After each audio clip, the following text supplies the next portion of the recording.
Good evening. This is the Elliott Wave Daily Update for the S&P 500 and the NASDAQ 100 for Tuesday, October 1st, 2024. Interesting day.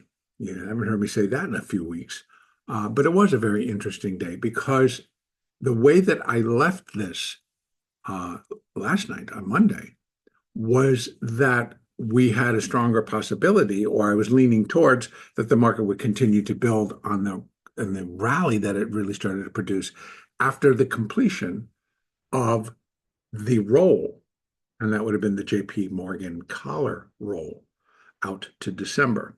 Nonetheless, we're starting to see we're continuing to see that type of movement, by the way, where not necessarily it's JP Morgan, but others are coming in and just setting a floor and a ceiling for themselves, for whatever, for the trading firm, whatever they got going on. And I saw one today in the spiders. Now, here I've gone back and I'm starting in the well, I said the S&P, didn't I? Let's go do the S&P first. S&P first. I'm going to start on the 4-hour chart. I've reverted back to where we are in that C wave. Now, let me start by saying that even though today the volatility trigger was broken across the board in the S&P, in the SPX, in the spiders, in the Qs, in the NQ, and in the NDX. They all broke their individual volatility triggers. And we saw some very serious downside that they're going to go with other factors, and they can, and that's fine. But it's whatever the factor is, it's how the options then traded, how that option movement and what it produced in terms of what the hedging of those trades was going to require. And today it was going to require selling, selling of the indexes, selling of the ETFs. And then you could take that down to basically selling of all the underlying as well. So options flow directed where the hedge for dealers was to sell. And plus just a lot of other things going on. So today the picture gets changed a little bit because of how people now are viewing it. So what I mean by that is that we continue to hear about the economic factors that are still going to come in. And the one big thing that actually started today, or actually yesterday, that could affect the economy is, of course, the longshore strike, the longshoremen strike. And that's all up and down the East Coast. And it is not, it could cost upwards of, I believe the number is $4 billion a day. And that would just be in commerce. And that was if all the ports are shut down and they can't get things unloaded and it sits on ships up and down the East Coast and around in our country, then they're saying that what the cost could be. And of course, then if that cost, that's going to be the cost and it's going to add to inflation. We don't know, et cetera, et cetera. So we get a lot of other thoughts coming in. And the first impulse would be to sell now and think about it later. So what I mean by that is like sell on the news or sell on the news, even though we may have heard the rumor, because the news, if it doesn't get solved easily, would have produced this prolonged, and it still can be. So going back to the technical picture, the technical picture on those breaks of the volatility trigger saw volatility uptick. And so that trade also starts to get reversed where they start buying volatility. And more in that, but on an Elliott wave basis, I have gone back to that we're dropping in the C wave and it has started. So that's kind of what I want to demonstrate today. And at the same time, go over really what we need to see now. So as this thing unfolds, what the market should be doing and to go in from there. So what I'm going to do is I'm back. Here's the A, here's the B. We're done with the B wave, right? So still in. Minute wave B of minor wave 4, and now we've started that C wave down. So I'm going to bring it down to the hourly chart. And again, the end result on all of that should be that we come down into here, basically, because we are starting from what would be considered an irregular position, this being 57.78, and this being 58.28. So, and I believe it was actually a little bit higher than that, but That's good enough, 58.28. Now, let's take it down and take a look at the hourly chart. And we can see a little bit how I'm viewing this. So putting that back, I also rearranged that. I took that away because that no longer fit. And it was really all of this happening. So it wasn't a one, and then a two, and then a one, and then a two, because this went way too far. But what I am counting it as is 1, 2 at the very beginning, and that would be of the minuet wave, 1 of the minute wave C. That's all going down. What does that suggest? That we should, again, as I said yesterday, we need to pick it up. We need to really, if the volatility is going to go in the other direction and the trade is going to be risk off, then that will pick up steam. As risk on, when we're turning, so when a market is turning and we're going from risk on to risk off or risk off to risk on, you're going to see it. You're going to see it build. You're going to see the switch happening, and how it's trading and what's trading. But it's going to be that options flow and that level that's going to dictate direction. And right now, risk off would mean a continued selling. It begins to give us that atmosphere, as we saw, at least in the first hour or so this morning, where, gee, the market cannot catch a bid no matter what. It would just come up and bang, bang, bang, bang, bang, come up, bang, bang, bang, bang, bang. It just got hit, and hit. We did end up getting some decent rallies. Now, just a quick conversation about the trading itself. It's much easier to go along with a drop like that when you can see that it broke a level up, it broke a level higher, called the volatility trigger, and it started to just cascade lower. You just get in, ride with, because of the significance of the break. And with it breaking and the market not pausing, that was the other take. The market did not pause. So the gears started to shift, like, okay, risk off. For whatever, how long volatility trigger gets triggered, many other algorithms are now going to come and get engaged. And they may start to sell. And now we're going down. And it was much easier to take the trade, much easier to carry the trade, much easier to make the larger amounts of money when you're trading the futures. Also, you could have been trading the spiders, you could have been trading the Qs, you could have been trading many other objects in the options, and still had a fairly good day. Okay, so Elliott-wise, what am I looking at? Again, if we're done with that minute wave B, and we're coming down into C wave, and this is wave 1, 2. So my first task is I've got to come 5 down on a minuet level. These are sub. So it's 1, 2, and then it starts to break down. So we're inside of that third. So, and it did do what it should do. It started to go down, and it was pretty precipitous. On an hourly chart, you're like, doesn't look like much. It was. We have to consider that it was at 58.09 when it started, and it ended up bottoming at 57.32. So it went nearly 100 points, 100 ES points. And it's the S&P 500 for a reason, because it's actually $50 a point in the futures market. So, and it went nearly 100. So it's a big trade, and and when it was sliding like this, you collected hundreds of dollars. In any case, here's what I'm thinking. If indeed it is this, so that's saying that the B wave is in and we're in the C wave going down and we're in the beginning stages and we got 1, 2, 1, 2, that suggests, as we got started, that we should just keep going. Now we're opening down $5, no big deal, but we should just keep going because now we're in the 3 of the 3. So where does that project out? Let me take it back out to the hourly chart. So here we are looking at it here. I can bring that down a little bit and just go like that. Okay. So initially, we'd be looking for wave 3 on the sub level to likely get past at least that 100%. They could possibly go to 1.618, which would push this larger third down to like 56.28, 56.38 to 56.29. So we get a 3, 4, and a 5 down to there, and then we get this one that comes in down here as well. And then we get another bounce. So again, we're looking for threes, right? The three of the third. So this has got to go 3, 4, 5, and then we get that third, and then we get 4, 5 to get the sequence of 1.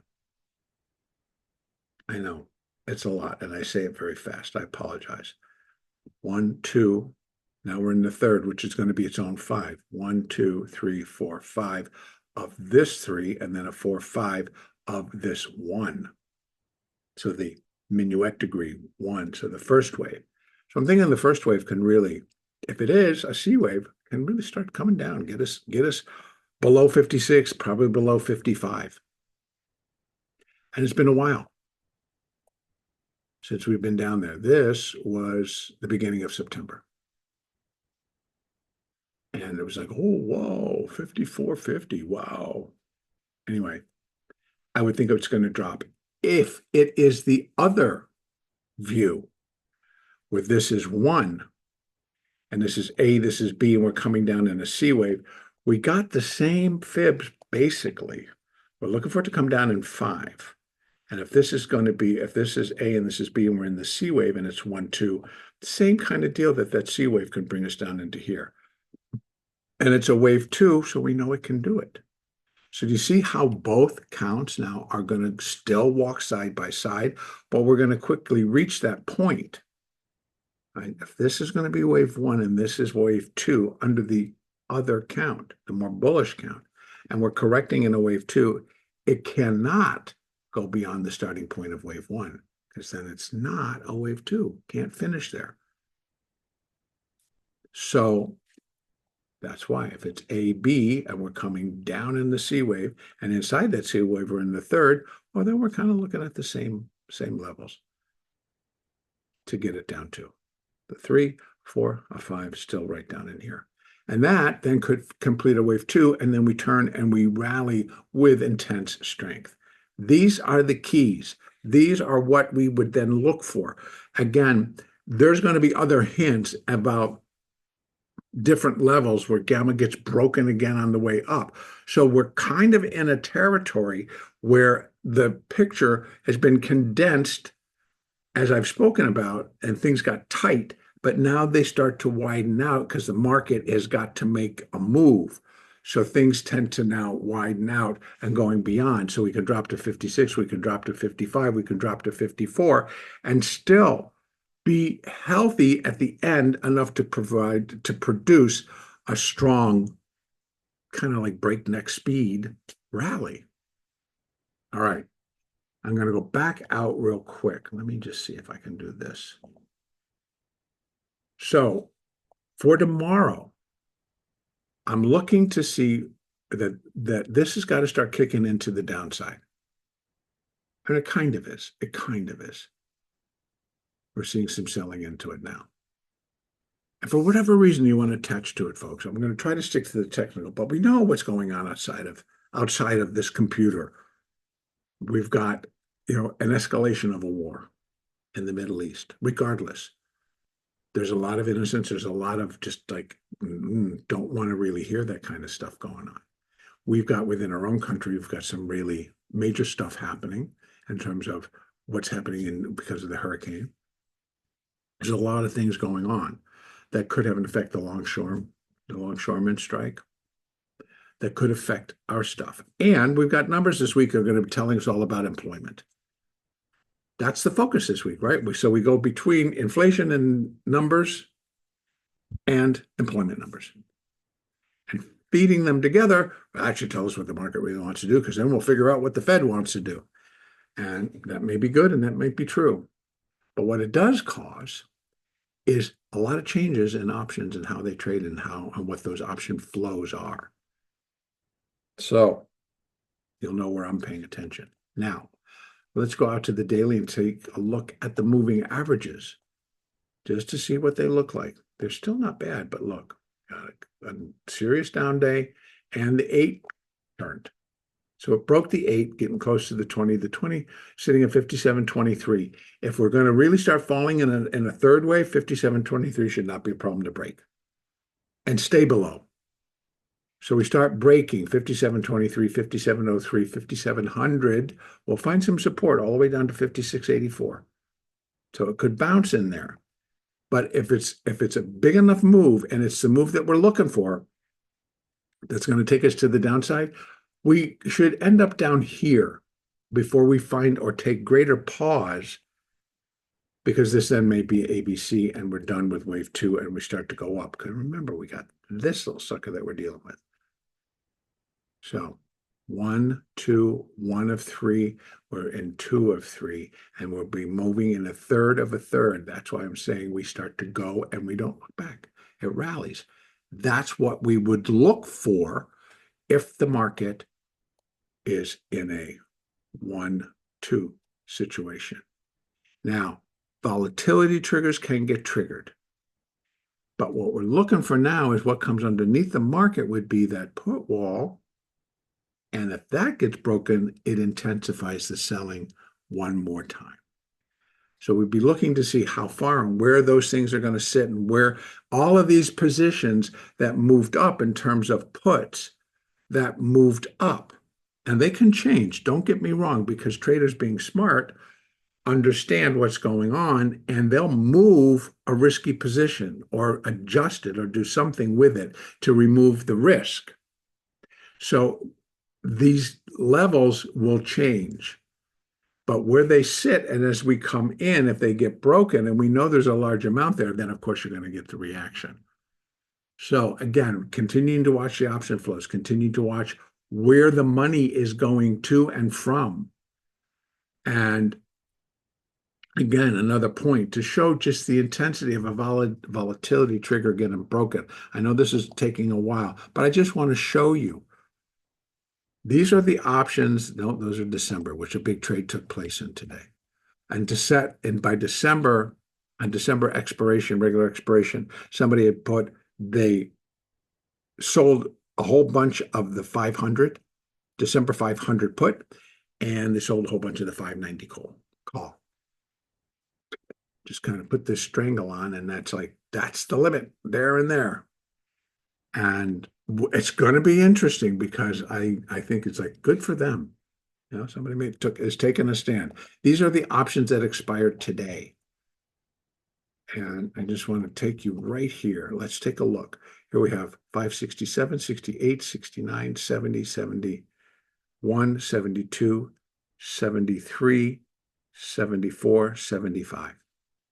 We basically had 8 series, right? Strikes of 6 figures traded and optioned, with the top one being 455,000 options traded. Over in the puts, it was 1, 2, 3, 4, 5, 6, 7 in the puts. So that volatility trigger coming up, I believe in the spiders, it was 570. So I believe it's closed right there at that put wall that was there from this morning. Okay, so it was there from this morning. And in the yield spiders, it was 571, the volatility trigger. So here we are, 571. Not that many puts, but a lot of calls. And the next bigger one was the 570. And we went through that. So the volatility trigger gets through, and there was a bigger something sitting at 570, and they just hit it. Bam. And then they went 569, 568, bam, until it just would slow to a trickle, waiting for additional options to trade to move it one slope more, or there was enough adjustments being made that it calmed itself down. But that's what I'm talking about. Now,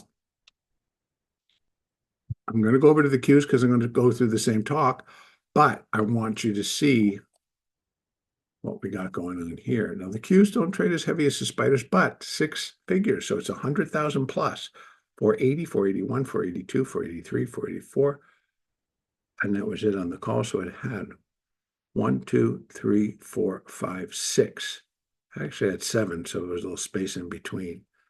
But a lot of options trading over 100,000 contracts in the puts. 1, 2, 3, 4. So in the Qs, it's a lot, and that produces a lot of volume as well. And that is what moves everything else because of the hedging. So let's go over and take a look at the NASDAQ. All right, we're starting here on the, well, we'll look first at the moving averages. Okay, we won't look at the moving averages. Yes, we will. So we see it broke the 8. We see it broke the 20, but it managed to close back above the 20, but it's now honing back in on that 20, on the daily 20. If it starts to break again, then we should be going down and we should eventually break that 50 and keep moving. That's what we're looking for in this particular count. So we're at a good juncture. We'll get signals on when it breaks.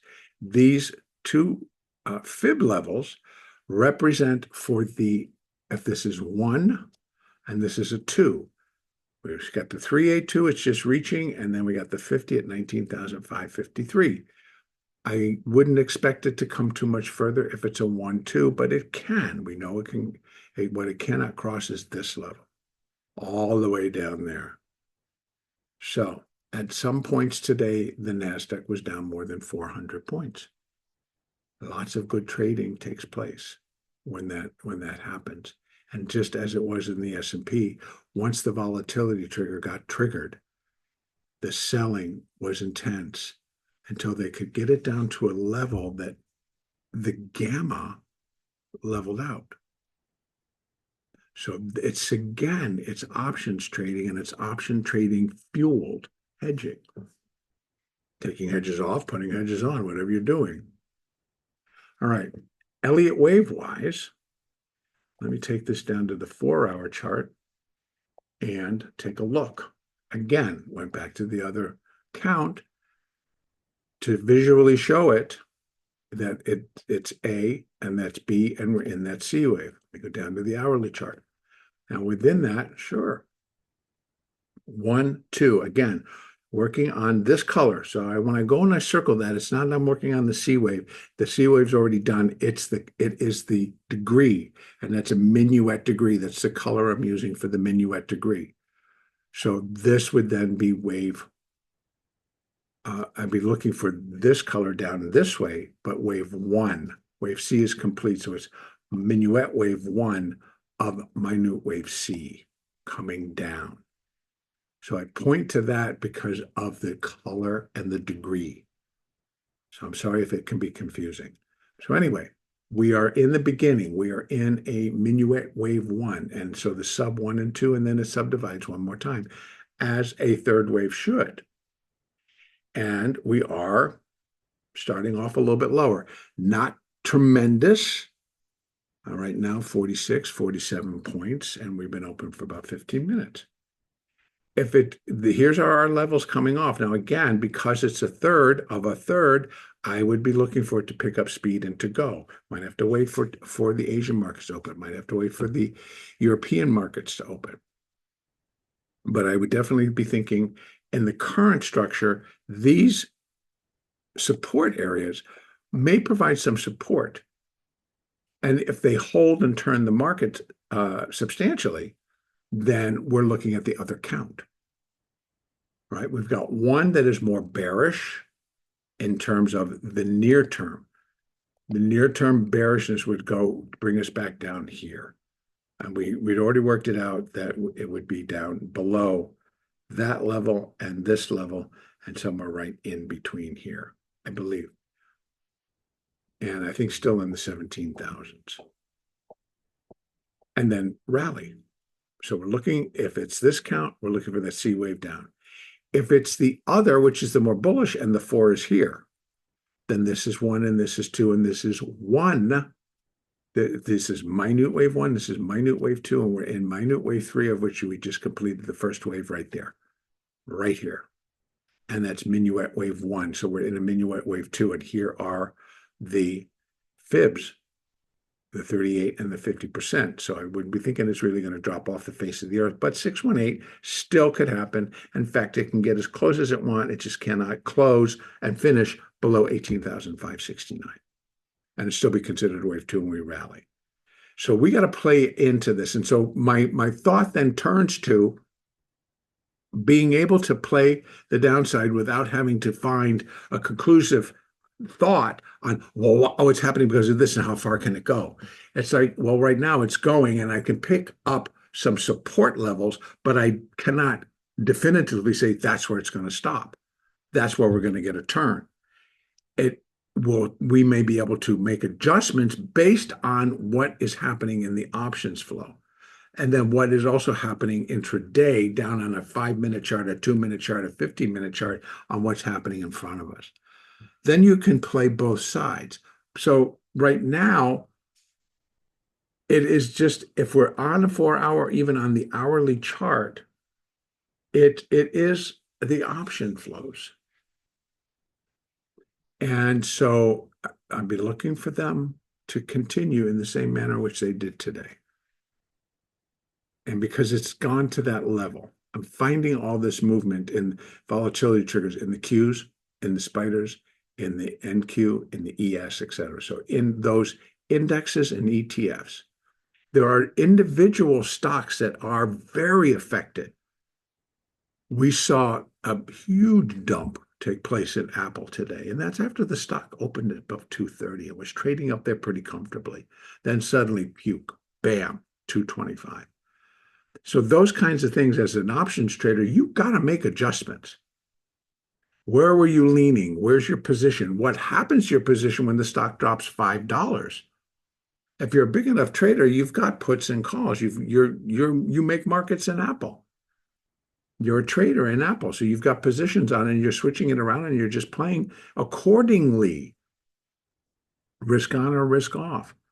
Apple is a very, very heavily traded stock and also very heavily traded options, and they're used by money managers consistently. So they're, risk on. They're going to come to Apple to do that trade. Hit the volatility trigger. What does it signal? It signals possibly risk off. Oh God, I better start doing something. And in the meantime, you've got the dealers who are doing the risk off trade by reversing what they got. I mean, it's not complicated, but it is. Back to the Elliott. 1212 suggests we drop. We drop through this and through this. And we can put in fibs as follows just to kind of get some idea of a third wave. This would be for the sub-minuet 3. And we kind of be looking for down here. And that fits right at the 50% point. So it's ABC. Could be wave 2. And there we've got the first lineup for that count. But here, 1.618 for this third fits. Now let's go check this guy and see what this one will look like. Now, let me go. I think we've got little wraps in all three, and it all coming in at a particular level. So this is the smaller one. I'm going to get rid of that. 618 is too high. Going to get rid of that. And 100 is, so it's going to be here. And this is purple, and here. So 1.618 is what we got showing. And now we're going to go over to the other one, which is going to be in gold. So we're taking that off. And we actually need to take, we'll leave it on because it likely is going to be some support in the gold, and in the gold. Boom. And we got two that are wrapping themselves right at 1.618 and the 50%. So that could be either or, right? Because if this is a 1 and this is a 2, it comes in at the same place it would finish in ABC. 1.618 in the yellow and 1953, which I believe is 50% for the wave 2. So this is either ABC, and the C wave could complete there because we're looking for C's to be 5. So that's a level, and it could be reached overnight, and then it sits there waiting for the morning, and then it could probably continue. All right, been talking for a while. Looked at the moving averages, discussed the breaks. Downside, I would think we got a little bit more because this is left hanging, clean it up. Whether it's a smaller 5, which it could be, and then in one case we're calling it a wave 3, in the other case we would call it a C wave. This would be the A wave, the B wave, and the C wave, and that'd be a 2, and then we go launch. And that could happen from here, or it can happen from here. When it's in progress, you want to be able to trade it. So you're going to go on something a little bit different. You're going to go on what are the options doing? Where's the option? What are they trading and what levels are they going through? And therefore, then you look towards the Qs and the spiders. You can also look towards the indexes, but I've been noticing that it's happening because it's a little bit tighter in the spiders and in the Qs. That may change. All right, that's where I'm going to finish it. Tomorrow, we have economic data, and that is on Wednesday. We have ADP employment that comes out at 8:15 a.m. That usually can really move the market. And right now they're projecting 128,000 versus the previous being 99. Balance of the day is filled with Fed people out talking it up. So, and a lot of people out today too. So those will continue. Thursday, we have initial jobless claims and final S&P final U.S. services PMI and ISM services and factory orders. Friday's the big day. That's non-farm payrolls. All right. Thank you very much. Next update will be on Wednesday, October the 2nd.